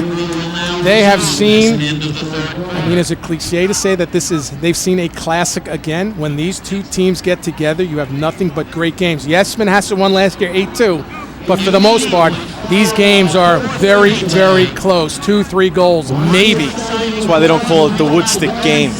Right. It's the Woodstick Classic, and it's appropriately named. You know what? Going back to some of the stuff we talked about earlier, Carl, what I really enjoy about these kind of games, you know, when the winter comes along and you look in the newspaper, who's a basketball player? Who's a football player? Who's doing it as a wrestler? I enjoy the fact that most of the kids we're talking about here, they're complete athletes. Oh, absolutely. They're not a lacrosse player. They're a lacrosse player during lacrosse season. And they may play in the summer and do that, but they're athletes. Who's a football player? Who's an all-state linebacker? You know, who's a wrestler? Who's a basketball player? Who's the point guard since he's a freshman? You know, there's these kids, they're doing it every season, on the field, in the classroom, and then at the next level. Really, just a pleasure. There's J.P. Burnside, appears to be okay. Helmet back on, stick in his hand. There's Dave Ettinger, one of the assistant coaches, was a great football kicker at Hofstra University. You talk about a guy who can knock one home. He could knock one home from a distance on the field goals. Less than a minute remaining. Here's Patrick Berkery. Berkery's got some moves. Gets free, and a shot. Morelli might have gotten that one there, but Devin Dwyer, the backer. Boy, Berkery's got some tremendous moves. We've seen Berkery go hard to the right hand a number of times and score twice. That time he comes to the left hand, just couldn't pull it off. 40 seconds remain third quarter in a tie game. Garden City shut out so far. 2 goals in the quarter, both by Manhasset. Here's Berkery. Comes to the near side. This is Savage. Lots of time with 30 seconds. Savage wanted to dump it off to Matt Montgomery, but decides better and holds on, and he'll work it back out to the top of the field. A little bit more room to go against Drew Belinsky. 15 seconds remain. See if they get a shot off here. Here's Berkery. Tries to get underneath. Got lassoed, knocked down, no call. So with 8 seconds remaining, it is still Garden City ball. Dwyer rolls out. Here's Berkery. Oh, Berkery just took a stick to the knee as the horn sounds, and Berkery is down. 3 quarters in the books. Berkery is up. He'll limp off the field. When we come back, we'll start the fourth quarter from Garden City High School on Long Island. 119th renewal of the Woodstick Classic.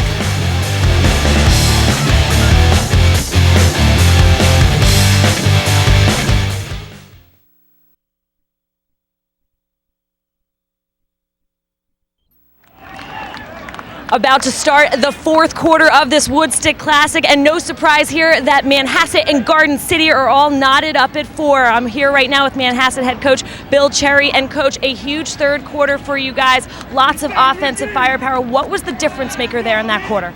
We came out and just ran our offense, played real good defense, got the ball back, and got some opportunities. A fired up huddle you just broke right there. What did you say to your team? I said, you know, this is why we do all the work, all the sprints, all the winning margin stuff we do is for a fourth quarter on a hot day like this against a good team. So let's get it done. All right, thanks so much, Coach. Carl, back up to you. Thanks, Tara. Thank you, Bill Cherry. There is Frank Morelli. Can he stand tall between the pipes in a tie game at 4? And what about Alex Castronovo? Can he do the same? Pat McCabe for his Garden City team. What do you expect? We hear from the coaches. We heard from what Bill Cherry just told Tara. But as a former player, you're a coach. You know what's going on. What can you expect right now from these two teams, Pat? I think in the settled offense, when both teams are in 6-on-6 situations, they're both having trouble. Not a lot of ability to beat their opponent.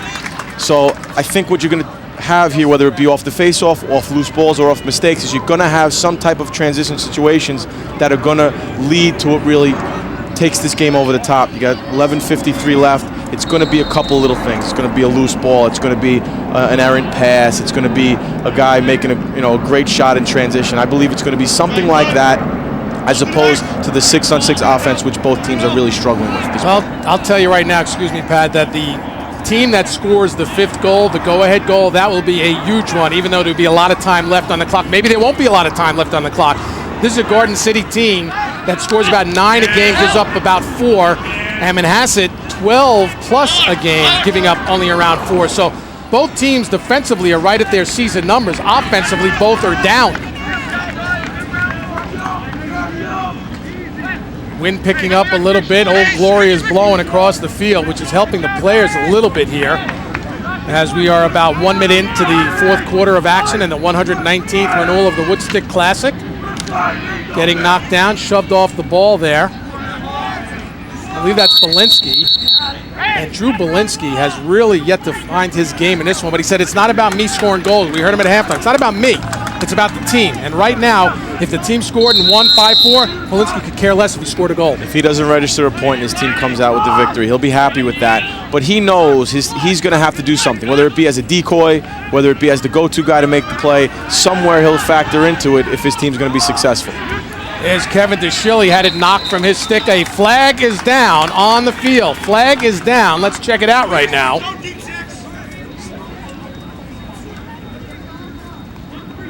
It will be a 30-second call. Who's walking off? It looks like it's Harry Kacharzik, number 13, who'll go in the box. Number 13 for Manhasset. It is Harry Kacharzik. So man up for Garden City, Pat. So far in the game, 1 for 2 man up. This is 30 seconds. Not as easy to score as if you had the 1 minute. The 30-second foul, you need a quick hitting play. You really have about 36 seconds by the time the other defender gets in. And you see here, Lawler really extending out on Dwyer. He knows that he's their decision maker. They made a decision now. They want to take him out of the play a little bit, get out of his hands quicker, because usually on extra man, things go through him. There's a shot that was deflected and goes out of bounds. And one thing for Garden City, we saw Patrick Berkery take a stick to the knee at the end of the 3rd quarter. He's playing man up right now for Garden City. Here's Montgomery. There's Berkery. Shot. Oh! What a save by Morelli. Now we've got a whistle after the save, and it will be Manhasset possession, but what a save. Frank Morelli with a beauty. Morelli makes a nice save here, and then you see Liam Kennedy from Garden City check his stick while he's in the crease. Gives Manhasset the free clear. Really takes them off the hook a little bit, because now they don't have to worry about clearing the ball man down.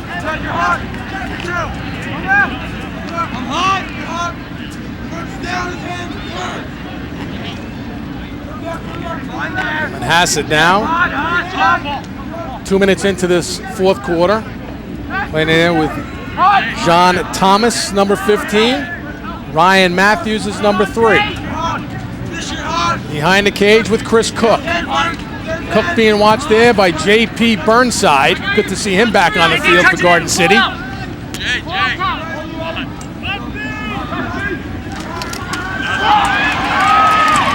Look at Berkery. And he rolls over, maintains possession.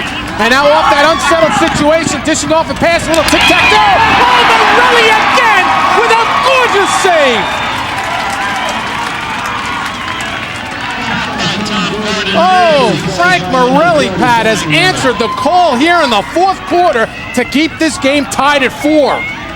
Morelli's been tremendous, but what a play by Berkery. Makes the defensive play with the short stick, comes up with a terrific loose ball, gets it up the field, creates those transition opportunities we talked about. There's the check.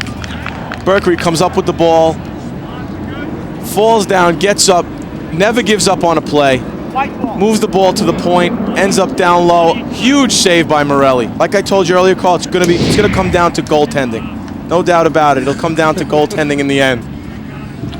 And Morelli's been huge to this point. See the wet towel there? Draped around the neck there of Frank Morelli. Got to keep these guys cool again. Temperatures hovering at around 90 degrees. Morelli has been spectacular with 13 saves so far. Alex Castronova on the other side for Garden City has been equal to the task. He's got 9 so far. Mike Leslie working the numbers for us today, doing a job. I didn't come up with these numbers by myself, Pat McCabe. Someone's got to tell me. I thought you were making them up, to be honest. You talked about Morelli there getting the towel on his neck, and we saw Berkery go down. As you see, Morelli has 13 saves today, and some spectacular ones on top of that. But you saw Burnside go down at some point. You saw Berkery get it in the knee. They're back on the field. They want to be in this game. It's going to take a lot for one of these kids to say, hey, I can't go back in there. They're going to figure out one way to get back on the field and have some say in the outcome of this one. There's Castronovo. 4-4, 8:47 left. 119th renewal of the Woodstick Classic. Manhasset leads the all-time series 65-53. Jared Mitchell shoved off the play. Nice job there by Harry Kacharzik. But it's taken right back by Garden City.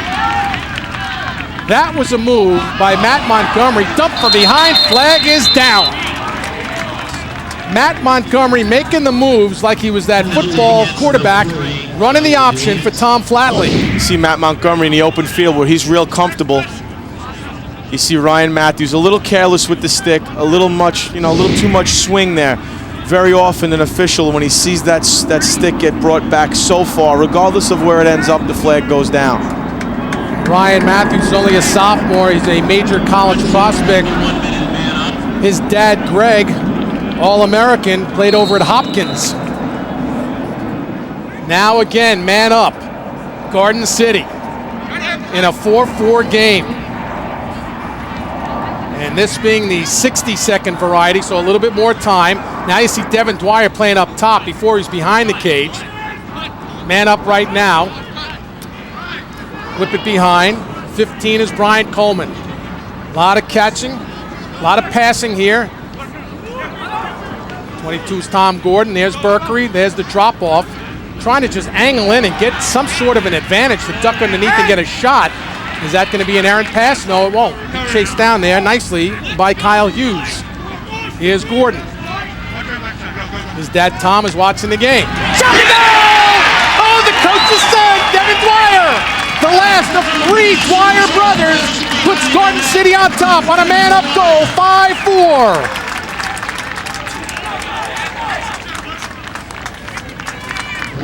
You know what? Something's going to happen. It's going to end up being Devin Dwyer. Coach talked about how he takes advantage of bad angles. What you had there, John Thomas comes out at him, takes a bad angle. Devin Dwyer continues to move into the ball. When you move to the ball, you put defenders off their feet, in bad spots. He keeps moving to the ball, gets a couple of steps above the plane of the goal, makes a nice low shot left-handed. And off the face, the football player, wrestler Connor Hall, chugging it up the field. The back's gonna go! Off the face, Connor Hall! 2-goal lead, Garden City!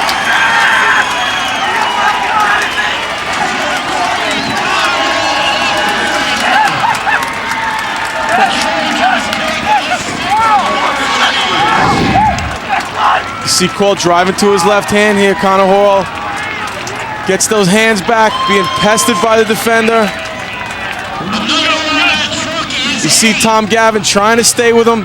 The big guy gets that overhand shot bouncer from low to high, and he's pretty excited about it. And he's just a real outstanding kid. Procedure off the face-off with Horrell this time.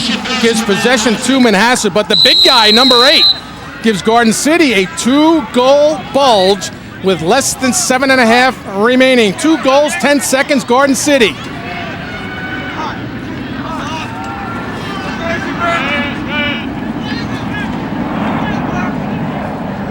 These are situations now, Carl, as a defender. If you're a Garden City defender, you know you have a little room. Your offense has gotten you a 2-goal lead.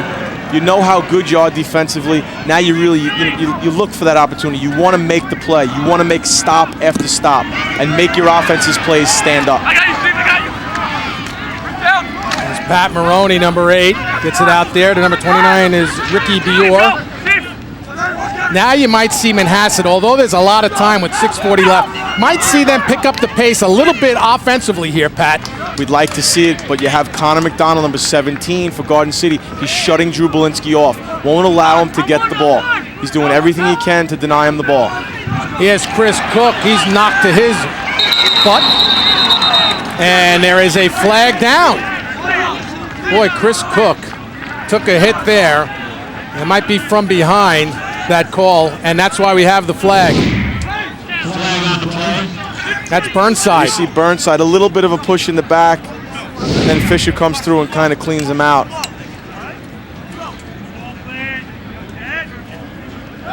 Steve Fennell's club up by 2 goals. Those 2 goals coming within 10 seconds of one another. Devin Dwyer, the last of the Dwyer brothers, Connor and Dylan, and then Connor Horrell scored to make it 6-4. This a 1-minute man up for Manhasset. In tight, and a goal, just like that. A shot and a goal by Harry Kacharzik, and it's a 1-goal game. Man up goal, Manhasset Indians. Really a well-designed play here for Manhasset. You see the ball ends up with Chris Cook. Wide open left-handed cut by Harry Kacharzik. Somebody missed an assignment. But on top of the miss, you now see a good left-handed finish. Castronova really doesn't have much of a chance on that. The ball going from behind to up front. Doesn't know where it's going to end up. A good catch and finish there. So, Kacharzik with his 11th of the season. The backup quarterback on the football team to Drew Belinsky. Here's Ricky Bior. Oh, he was stripped nicely from behind by Brian Fisher. Nice job there. And here's Steve Jahelka. And Jahelka, the big guy, the middle linebacker on the football team, trying to march it up the field. Still in possession, goes right around Belinsky with the long pole. Then it's Polk, and it's Belinsky who comes up with it. Kicks it to midfield, scooped up there by Quinn Maroney. Maroney loses it to J.P. Burnside, and then it was picked up by Savage, and we've got a whistle and a timeout. 5:26 remaining 4th quarter, timeout, Garden City by 1. Again, down to the field to Tara Petrolino. Thanks, Carl. No one more pumped by that Harry Kacharzik goal right now than Coach Bill Cherry. He told me yesterday in his office that it's been Kacharzik that has been the biggest surprise of the season. He said, we knew he was a great athlete, but he's just very cerebral and a very intelligent player on the field. He's come up in big games. He even had 3 goals against Chaminade this year, another huge rivalry for Manhasset, and right here coming up with another very timely goal as they find themselves down 1 with 5:27 left. Guys? Well, Tara, that game against Chaminade was a 7-6 game in overtime, and Manhasset, that's part of their 10-0 start to this season. I mean, they got off to a great start this year. They played Friends, Southside, Northport, Mineola. There's that Chaminade game that's highlighted. That one went to overtime. And that was a goal by Matt Tompkins in OT to beat the Flyers. Island Trees, and then the game against Darien in the last time that Manhasset took to the field before today. And you talk about that game against Darien. In that one, Drew Belinsky, who's been shut out today, Pat, he had 6 goals and 1 assist in a 9-5 win. But 10-0 this year, came in averaging over 12 goals a game. Manhasset not even halfway home there with less than half the quarter remaining here. You look at those schedules, you look at the teams they play. They're looking for Darien. They're looking for Chaminade from the Catholic League. They go up to Westchester and play John Jay.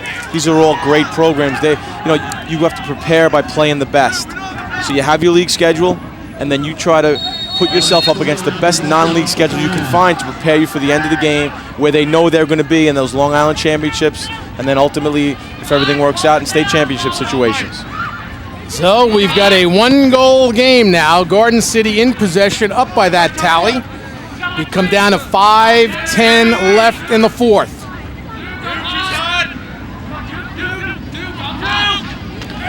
Savage behind the cage, watched by Ryan Matthews.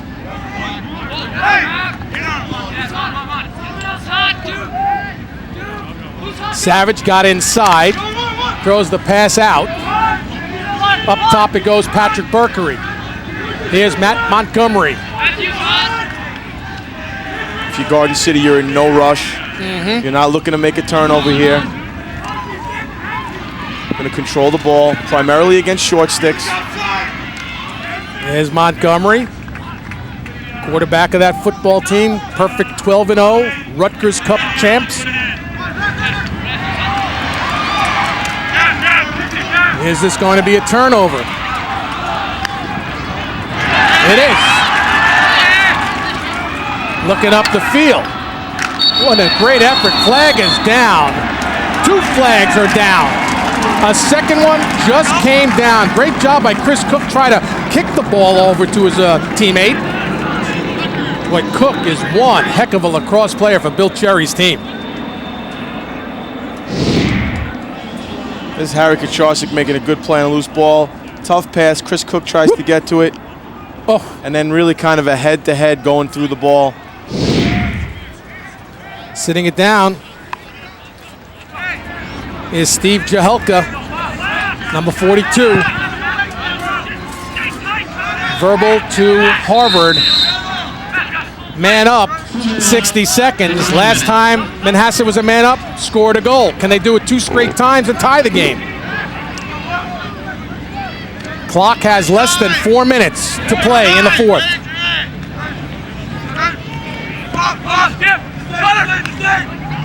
Here's Quinn Maroney. Gets the pass back. Taken on a hop there by Matt Tompkins. In tight, tough angle. Castronovo coming up with the big save off the stick of Ryan Matthews. So now a little shovel coming to the near side. Gordon trying to chase 22 for Garden City in the white and maroon. Kicks back out towards midfield. Picked up Drew Belinsky. Still 8 seconds on the man up.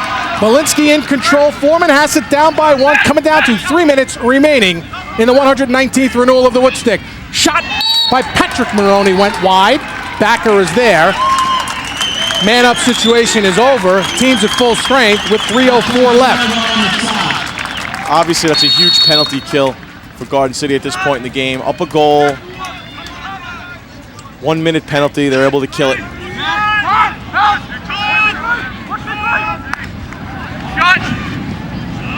That was a pass. Or was it a shot? They'll rule that a shot because the backer was there. Had it been a pass, it would have been Garden City ball. Paul Roy to Pat McCabe, Tara Petrolino bringing you all the action from Garden City High School, Nassau County, Long Island, the 119th renewal of the Woodstick Classic. Hope you're enjoying all this action on MSG Varsity's High School Sports Showcase.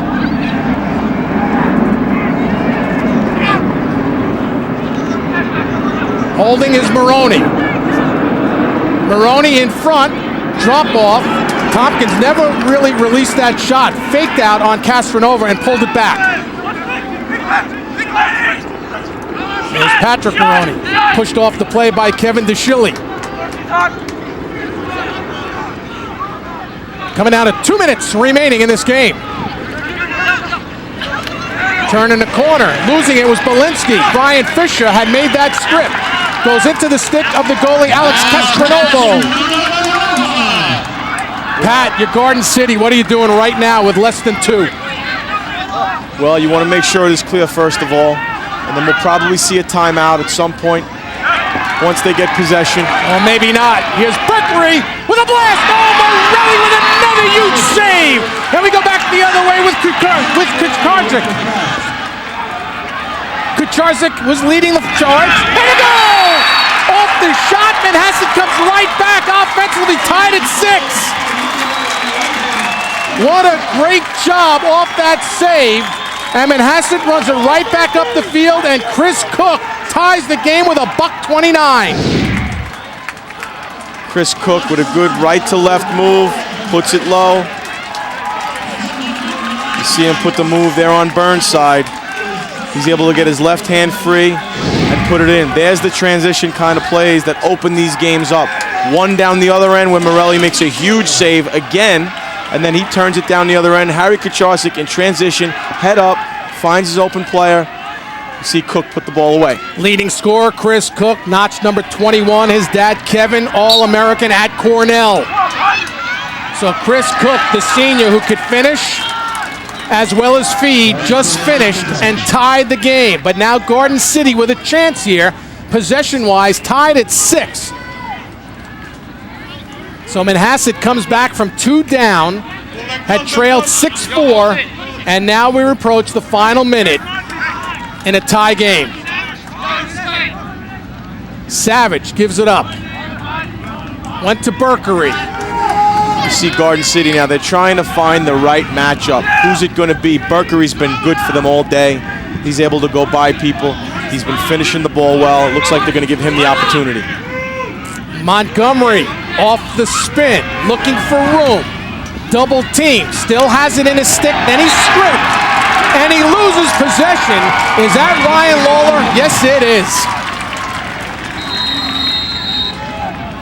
And now, Manhasset, possession. Final 32 seconds in a tie game. Timeout Indians with 28.8, tied at 6. 119th renewal of the Woodstick Classic. And yes, once again, it is a classic. How'd you like to be in that huddle? These are the times you love as a player and a coach. You know, your team's making plays, right? They come back, they make the big goal to make it 6-6. Your defense stands up, gets you the ball back, you get it to the offensive end. Now as a coach, you get to put your kids together and say, this is what we're gonna do. They're looking at you, they can't get enough of it.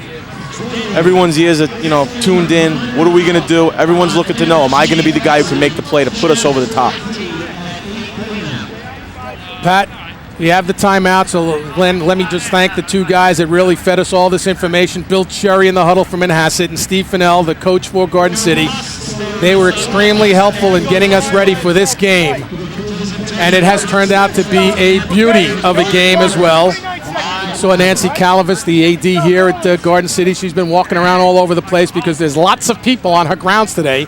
Girls are warming up. There's a baseball game going on beyond the lacrosse field.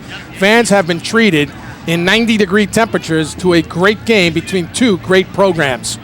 Great day, you know, great game obviously, but a whole great day here surrounding this game. The stuff before, we got to watch the JV game a little bit. You see baseball on other fields, women's lacrosse getting ready to go. Just really a great day here for both schools, you know, for all the fans and for us. This is a treat to be able to work this game. All right, Tara, what do you have for us from that Garden City huddle? Steve Fennell, impassioned, pleading with his players, you need to stop them. The time is now. You stop them, we go to overtime, we beat them in overtime, but you cannot let them get past us in these next 29.5 seconds. Guys? Great job. Thanks so much, Tara. 6'6", 28.8. Manhasset, perfect so far this year at 10-0, ranked 3rd in the nation. Garden City at 7-2, also ranked, depending on the poll, either 15 or 17. 2 losses this year, one to St. Paul's of Maryland, 7-6, and to Wantagh, 10-9 in 2 overtimes. So 2 goals from being 9-0, Garden City. They're not far off. You know, record doesn't tell me a lot, and right now, record means nothing. Right now, you got 20 seconds of who's going to get it done. Well, here we go. Get it to the stick of Drew Belinsky, who has been shut out in this game. 10 seconds, Belinsky fires and scores! He was shut out! He might have the game winner right now with 9.6. Drew Belinsky lights a fire!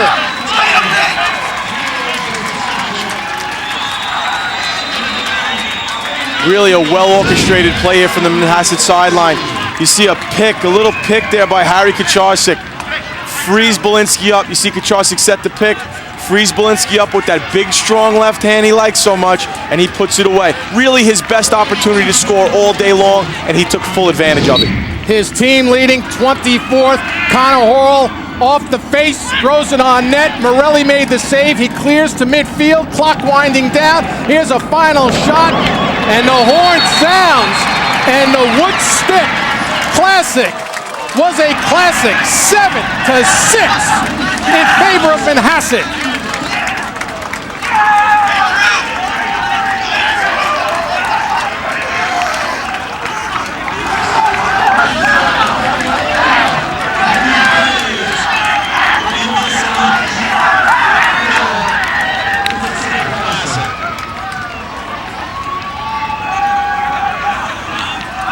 unbelievable game. Down 6-4 in the fourth.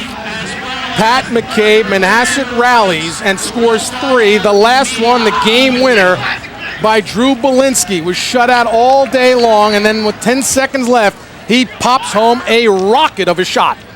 The great ones have a way to impact the game one way or another. Sometimes it's through hard work, determination, making plays in the middle of the field. They get the ball back. Their defense makes a good play, gets them the ball back, and then you see Harry Kacharczyk set that nice little pick. He did a lot of good things today, Harry Kacharczyk. He sets Belinsky free. Belinsky comes through and makes no question about it. He's going to put it home and end the game for the Indians. So the final score, 7-6. Belinsky with a blast. Your game winner. He beat Alex Castronova. We're coming back with some post-game right after this.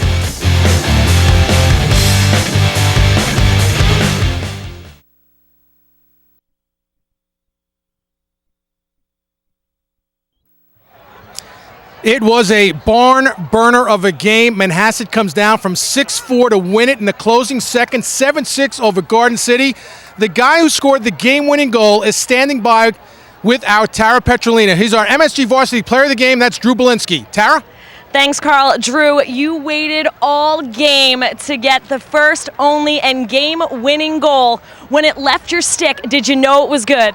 Honestly, to be honest, I did not. I was open. I threw it at the cage. The way I knew it went in is I heard the crowd behind me go crazy. Saw my team celebrating. I was so happy. Can't even describe it. You're a senior. You talked to me yesterday how much this game means to you, the rivalry, the legacy. Now to win it in this fashion, what does this moment feel like? It feels like I'm on top of the world right now. It feels like it's paradise. I mean, I just found out yesterday that all grown up PAL, we never lost to Garden City. We didn't want to start today, and we didn't. And you guys had a claw back down at the half, and you just kept fighting. How proud are you of these guys you were on the field with today? Our team motto is all in it. We really did that today. We've been down before. We know how to handle it. We just stayed together, and we pulled it out at the end. We know you're headed off to UPenn next year. Is this safe to say that this will probably be your proudest memory from Manhasset? I'm going to remember this for the rest of my life. All right, Drew, thank you so much. Congratulations, and good luck to you in the future. Thank you. Carl, back to you. What a finish. What a finish indeed. Drew Belinsky will find the back of the net. 7-6. Manhasset over Garden City in the 119th Woodstick Classic.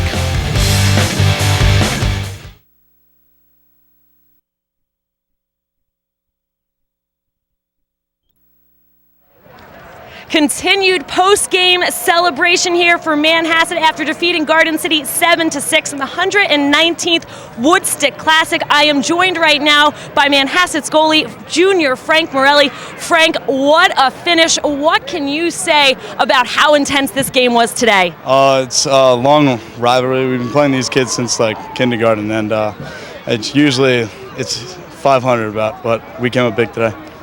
And they were coming up with some pretty big shots, and you came up with even bigger saves, especially in the third and fourth quarter. You had 13 saves on the day. What was going through your head in the net and talking to your defense? Well, that's my job. It's what I'm supposed to do. I just stepped in there for the injured Chris Bugas. He's a great goalie, and I just did what I had to do. You're a junior. The senior class is pretty special here. We know you graduated 21 seniors last year, and now this year losing Drew Belinsky and Ricky Buer. What do those guys mean to this program? I mean, they're huge leaders. We got guys coming up next year that's going to lead this team equally, but it's going to be a big loss, but we'll do fine. We know that you guys circle this date on the calendar way before the season even starts. Coming away with this close of a victory, what does this moment feel like for you? It's heaven. I couldn't ask for anything better. Did you have fun out there today? Yes, I did. I also love the MSG Varsity bracelet right here, showing his spirit for MSG Varsity. We were so happy to have been here. We'll be back with more. It's Manhasset over Garden City 7-6, another rivalry game in the books.